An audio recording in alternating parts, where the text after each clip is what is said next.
Have you ever heard of forever roses? There are several brands on the market, but essentially they are roses that have undergone a special preservation process, and that allows them to retain their color, oftentimes their fragrance, and definitely their shape for 1 to 3 years, depending on the brand. Now, in my case, I waited too long. I really should have worked on this immediately when I got the flowers, or say the same day anyway. I waited a few days and then I started thinking, day after day, as the edges started getting a little bit brown, I thought, oh, it's too late. I bought this from Trader Joe's, no big deal as far as expense, but it was going to kind of go to waste based on the project intentions. And then I was like, you know what? When do you have a better time to practice than on materials that are kind of imperfect? So I went in and I trimmed off some of the dead pieces. I think this is a good option if you have roses or flowers on hand and you decide that you would like to preserve them.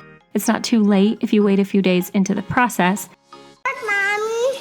In my case, I'm not even sure if I had these in water. I definitely had not given them the flower food that they like. So anyway, shame on me. You can see my little helpers here, and I was telling them all about the flower drying silica gel. I did lots of research on this project as well, so I found this to be one of the top rated products for the job. By the way, if you're interested in this process, you should pop on the internet and find out more about it, because there are some fascinating documentaries out there on the sensationalized preservation of flowers, and these have been selling like hotcakes on Amazon in particular, but then on direct sites as well. So they are kind of pricey when you go to buy them for someone else. Okay, they are quite pricey, and they can get really, really expensive if you get a lot of flowers. I saw one batch of preserved flowers that were like more than $1,000, but that was a very, very large, bougie set of flowers. Anyway, this really was kind of therapeutic. It's kind of like playing with kinetic sand or something. The kids really liked it, and of course we washed our hands super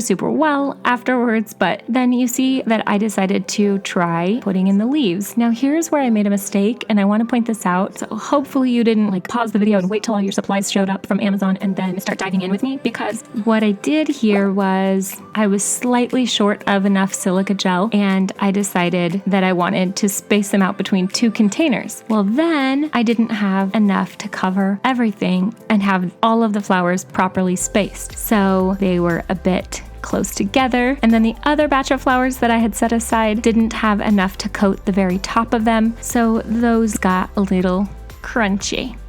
Moral of the story, make sure that you have your flowers completely covered in the silica gel, and take care to place them properly, because that is going to impact the effect. Considering these are my experiments in imperfection, I was okay with it. I thought it was a great lesson learned, and I moved forward. Here you see me adding a non-absorbent floral foam to the bottom so that I can place the flowers on top. I carefully placed them, taking consideration for the fact that petals can still fall off, and then when I was pleased with the results, I was good to go.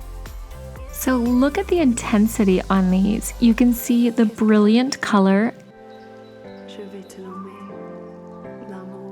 They still have that velvety texture, and while they were not fragrant, they did not smell like dried roses. You can see a huge difference between using the preserved medium that I chose versus doing nothing. Here again is my finished product, so huge difference, right? Comparing the two. When there's a shadow, they definitely look darker, and yet what a color. Here's my sweetie helping me. This presents a challenge, and I am up for the challenge. All right, until next time. Toodaloo!